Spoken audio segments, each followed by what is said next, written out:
Change is hard.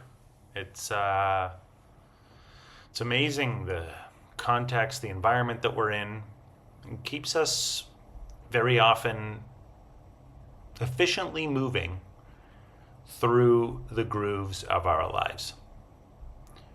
Taking step after step, sometimes on autopilot. I'm not really sure how we ended up how we are, but always in the right place, at least according to the current plan. And when it comes time to step back and level up and consider a new way, the context that we live in can be a challenge. Even when we leave, go somewhere else, try a different context, explore what that could be like, get in touch with our heart and find out what that might be saying. When we return to our environments, it's so easy to slip back in. At the same time, we have to recognize that we are all leaders in some way.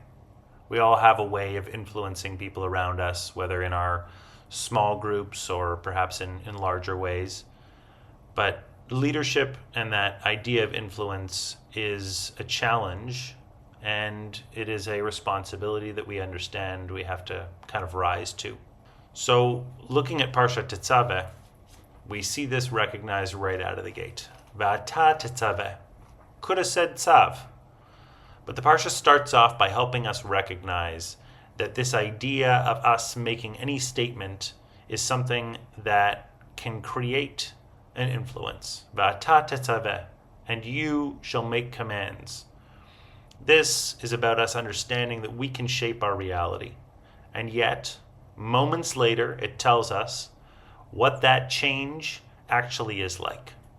It says, create pure olive oil, crushed for the light. Shemen zayit zach katit lamaor.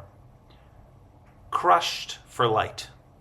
We understand that from the fruit, the olive off that tree, to pure olive oil, the process of change includes crushing. Sfat Emet brings down a spiritual law of refinement. He says that this idea of katit, this crushing, is actually a birur. This is something that helps us reach enlightenment, reach clarity. And really, I guess the Parsha gives us this recognition that change is hard. It takes time. It's not an easy thing. And even later in the Parsha, when we talk about Miluim, the inauguration of the Kohanim to become fully fledged priests in the service of Hashem, it gives them a process. It says that they have to go through these steps. They have to go through anointings and practicings and stuff like that before they become who they are. But before that happens, the Parsha gives us something to think about. It gives us a very lengthy understanding of clothes. Now, from a career management perspective, there's an old adage: dress for the job you want, not for the job you have. And in a way, perhaps what the Parsha is giving us is this first guidance right out of the gate. We're going to spend a ton of time talking about clothes. We're going to make sure that we talk about all the details and all the representations and the powers that they have to give you some understanding that what you put on the outside can impact what you put on the inside. The very immediate context of what we wear can influence our inner being. And the Parsha gives us this language. It says it a number of times throughout here, lechavod uletiferet.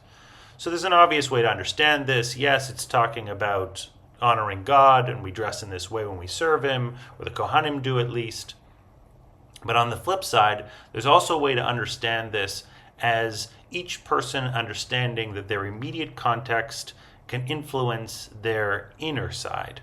The Kli Yakar says that this is not about being vain, about overly considering what you wear, but rather it's understanding that there is an external form that can train the internal form. The Parsha continues. As we move towards the end of the Parsha, we understand more about what it means to make your environment successful.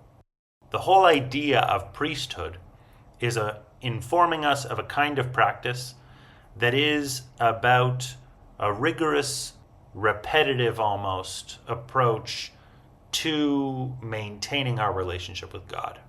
We have the Ner Tamid that we talked about. We have the Korban Tamid that we talk about at the end of the Parsha.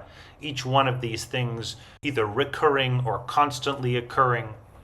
These are ways that we understand how we approach our practice with God. Even at the end of the Parsha, we talk about Ketoret, and we bring down a whole bunch of different explanations for how this should not be done. In a way, it helps us understand perhaps the bridge back to some of the spiritual elements that we talk about. Ketoret is not just like korbanot. We don't consume it. It's not eaten in any way. But it is about ruach. There's something about this that we connect with in a different way. But at the same time, we bring down all of the different laws about how we should not abuse that approach. Understand that while we have a very deep, perhaps inner spiritual experience, an emotional experience, when it becomes untethered, when we let it run free, that's when it can become a little bit of a challenge. So we rein in that side of ourselves.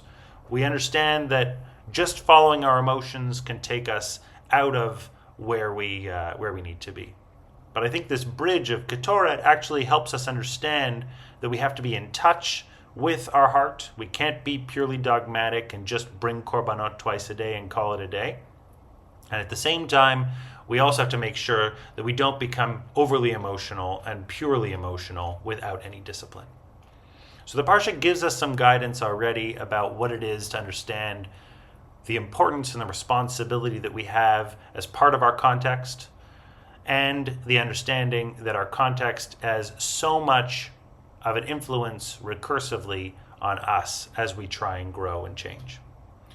But again, if we take a step back and we look at what's not in this Parsha, what is the Parsha not saying? We know this week's Parsha famously is the only Parsha that does not have Moshe's name in it. Since he's born and receives his name, this is the first Parsha and the only Parsha that will not have Moshe's name in it. Now, there's a number of different understandings around this. This Parsha falls out the week of Moshe's Yurtzeit, which is Zayin Adar. Moshe was able to ask God. He said, Mecheni na from misefrecha, when he asks for God to absolve the Jewish people after the sin with the golden calf. He says, remove me from your book. This is that Parsha where God listened, and he eventually did remove Moshe from his book. We see here even more so the power of a leader, the power of the speech of a leader, to manifest something. Moshe was able to influence God to remove his name from his book. And yet, if we think about this from another standpoint, there are a number of different reasons why Moshe's name maybe is not in this book. There's a classic understanding from Rabbi Sachs where he brings down a number of different styles of leadership. We have the prophet of Moshe, and much later on in Nach, we're going to meet the third kind of leader, which is the king. And in this week's Parsha, we're introduced formally to the second, the priest. And the way that he describes this, the idea of Moshe is the prophet, the direct voice of God. He splits the sea, he brings the Torah, he has prophetic leadership in a way that is direct communication with God, coming down from God to the people. Aaron represents the other side, representing the people speaking to Hashem, an entirely different mode. Ritual, routine, structure, a very regimented daily service, as we've outlined so far, where the prophet inspires, igniting with a unique message at a timely moment. The priest sustains, helping the people maintain a baseline of service throughout time. And in this week's Parsha, in order to understand that we need to adopt that different way, that routine, that rigor, the Torah needed Moshe to take a step back out of the spotlight, to give us room to adopt a different context, to understand that Moshe is a good kind of leader, to understand the need for a new kind of leadership, the priesthood, and to give us the space to understand that without Moshe in the picture. The Sfat Emet actually brings down an idea around this, describing the two leaders in different lights. Moshe is referred to as Torah or, insight, a special understanding of the Torah by itself, the enlightenment from it. Aaron is referred to as Ner Mitzvah, the light that comes from following commandments, the way that the daily discipline and rigor makes our lives positive. So there's a blending of these two kinds of leaders that really is important in this week's Parsha to bring the tzivui, the Tetzaveh, into existence. We need to make space for this new context of Aaron's leadership. So really, this Parsha, behind the scenes, with Moshe stepping out of the limelight, is giving us the opportunity to adopt this new way. What's amazing is that at the same time that we read this week's Parsha, where Moshe is removed from the Parsha, we have a parallel that we're about to read next week, the Megillat Esther, where Hashem's name is removed. And Hashem's name is removed in a way to help remind us that nothing is luck, nothing runs without Hashem, but He's hidden. So yes, there's sod and all of those kinds of things, but this lines up with Hashem doing a kind of tzimtzum. He steps back to give us space to step in, to trust, to have faith, to do what we need to ask for His help, to understand that our voice matters. We pair this with the reading in Shul of Parshat Zachor. Now it's obvious that Amalek, which we remember in Parshat Zachor, is connected to Haman, who is the modern representation of the Amalekites. But if we take a step behind that, we also understand that we read the Parsha of Parshat Zachor in this time of Adar, in this time of joy, specifically to remind us that where Amalek is Asher Karcha, they are a cold context that arrives around us. Our fight against that cold context is simcha, is expansion. It is understanding our context and in spite of that being in joy, in spite of that connecting with Hashem.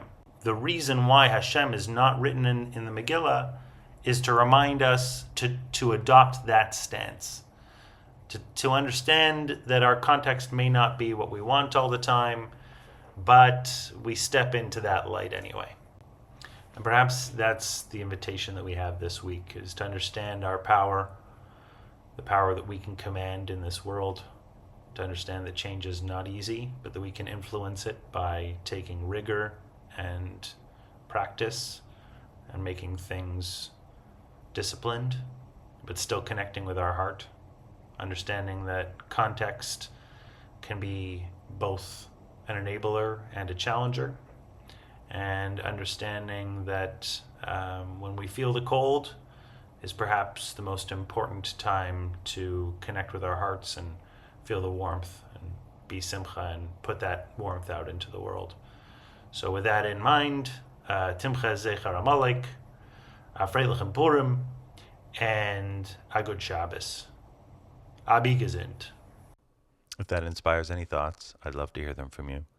And feel free to share this with anyone else you think may enjoy it.